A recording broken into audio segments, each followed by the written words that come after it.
Olá, meus alunos do nono ano. Nós vamos para dois momentos. O primeiro momento, vamos fazer correção do dia 28, da aula passada. Eu pedi para vocês pesquisarem sobre a primavera de Praga. E eu resumi da seguinte maneira, que a primavera de Praga foi um movimento político que ocorreu na Tchecoslováquia, em 1968, contra o regime autoritário e burocrático da União Soviética. E foi um processo de reformas no comunismo. Foi um período em que a população da Tchecoslováquia ansiava por um socialismo mais liberal e a liberdade de expressão. Havia acabado a Segunda Guerra, o mundo estava dividido entre o capitalismo e o socialismo. De um lado, havia países que acreditavam no livre comércio. E de outro lado, aqueles que acreditavam que o socialismo seria a melhor doutrina para o futuro. Os tchecos fugiam da doutrina socialista, que eles achavam que era extremista. Eles queriam liberdade de expressão, queriam uma política e economia não tão radical quanto o radicalismo de Stalin. Quais as consequências da primavera? A população se revoltou contra os soldados soviéticos e os jovens estavam sempre à frente das lutas, tentando desenfrear a ocupação soviética, chegando às vezes até a deitar na frente dos canhões. Os confrontos provocaram a morte de 72 pessoas. Como que o modo de vida dos Estados Unidos influenciou diversos países? Bom, a influência veio das propagandas, As propagandas que se expandiram e ampliaram, modificaram os modos de vida e as ideologias presentes nas nações, que eram divulgadas em diferentes tipos de mídias que se espalharam pelos países. Entre esses movimentos estavam aqueles que criticavam os comportamentos e os valores morais, como, por exemplo, o autoritarismo dos pais sobre os filhos, a desigualdade de direito entre homens e mulheres, a discriminação racial. Sobre a moda, nessa época, espalhou-se o uso de minissaias entre as mulheres, cabelos compridos para os homens, que eram uma forma de exaltar a liberdade de cada um.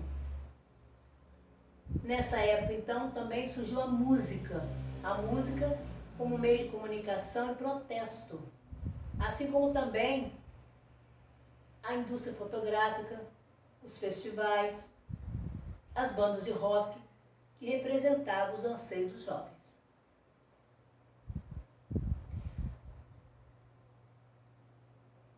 O American Way of Life e a Longa Marcha, o que foram?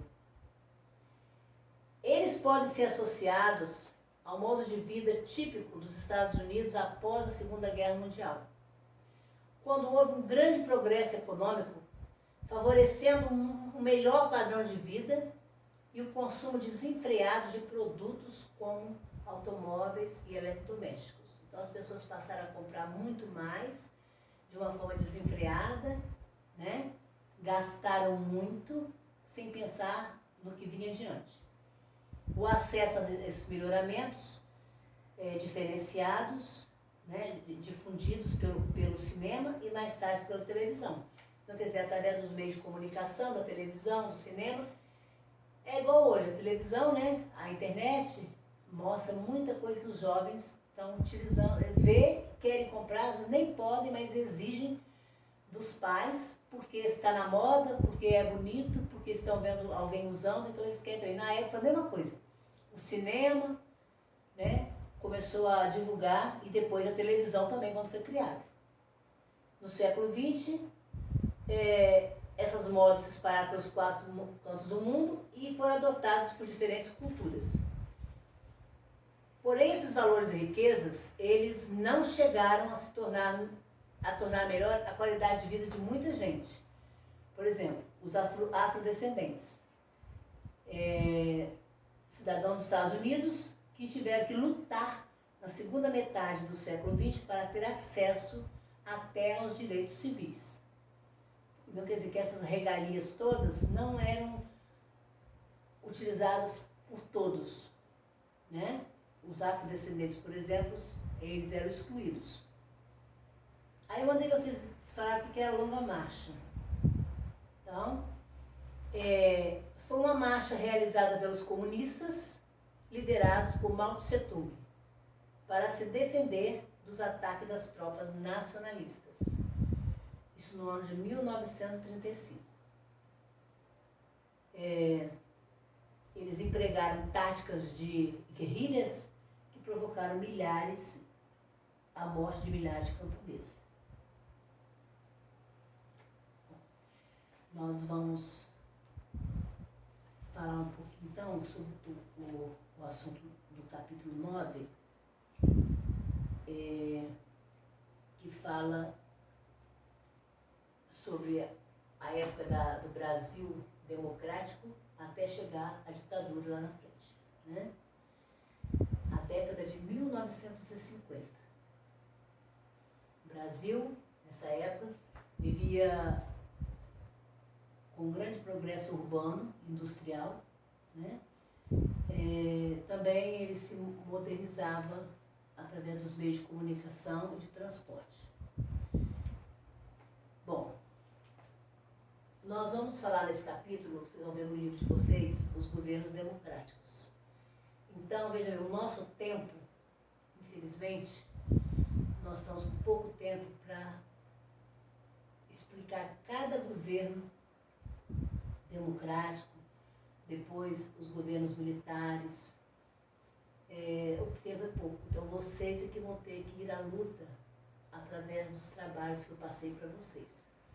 Eu já estou enviando para vocês do cronograma alguns trabalhos que vocês farão justamente pesquisando esses assuntos desse capítulo, que não vai ser possível a gente ficar dando, que não vai dar tempo para isso. Eu vou tentar o possível para a gente ver o mais importante para poder vocês entenderem, tá? Por exemplo, na página 152, da página 152 a 156,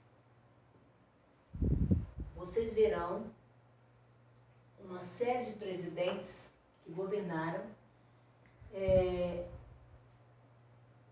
que fizeram várias realizações, né? Então eu gostaria que vocês lessem com atenção esses presidentes e fizessem assim como se fosse uma ficha sobre eles, sobre o governo deles, os fatos que aconteceram, que marcaram o governo de cada presidente. Eu vou dar um exemplo. Por exemplo, nós temos o primeiro presidente aqui, Eurico Gaspar Dutra. Lá no livro de vocês vão ver. Então vocês vão, através desse aqui, vocês vão fazer os outros. É coisa rápida, é só assim. Eurico Gaspar Dutra, de quanto a quanto ele governou? Ele governou de 1946 a 1951. Esse foi o governo dele. Quais os fatos do seu governo? Ele facilitou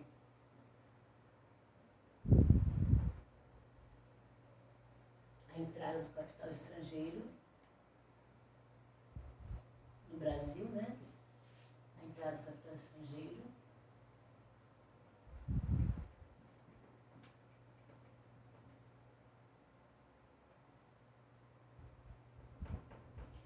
ele rompeu relações com a União Soviética.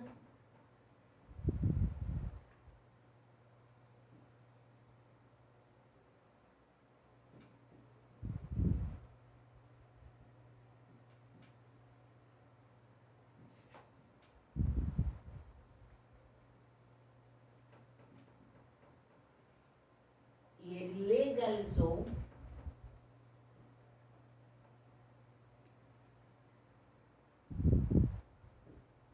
um PCB,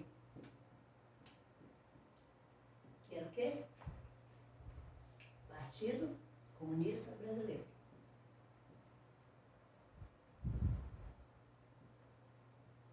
Se seria bom ou não, não sabia, mas que ele fez o governo dele. Foi um fato que aconteceu. Partido Comunista Brasileiro. Tornou legal as decisões desse partido. Aí em seguida, número 2, e é isso que eles vão fazer. Getúlio Vargas, a segunda vez que ele governa, né? Ele governou a primeira vez, nós já vimos, aí ele retorna. Segundo mandato dele, a mesma coisa. E aí vai, tá? É isso que vocês vão fazer no caderno de vocês. Façam para eu corrigir no dia que vocês entregarem o caderno. Tá bem? Atividade fora do cronograma, mas que vale ponto também. Não só isso aí. Tá? Na próxima aula, só esses governos aí, dessa página 152 a 156. Depois a gente vai falar um pouquinho mais sobre os outros governos nas próximas aulas. Eu já enviei para vocês a atividade do cronograma, onde vocês têm ali duas opções. Uma vocês vão fazer no caderno. Por quê? São atividades que não tem necessidade de fazer em folhas, não é um trabalho grande. Então esse do caderno vocês vão entregar até dia 16 na escola. As outras atividades que vão ser feitas em folhas, que é um trabalho, né, que exige mais de vocês, com mais pesquisas, vocês vão fazer em folhas. E aí essas folhas vão ser entregues, esse trabalho vai ser entregue até dia 20. Sigam religiosamente as datas, porque se passar da data, vocês já receberam informação sobre isso. Não vai ser aceito, vai ficar na recuperação para fazer os trabalhos. Então, preste bem atenção no que a escola está enviando para vocês. Até a próxima.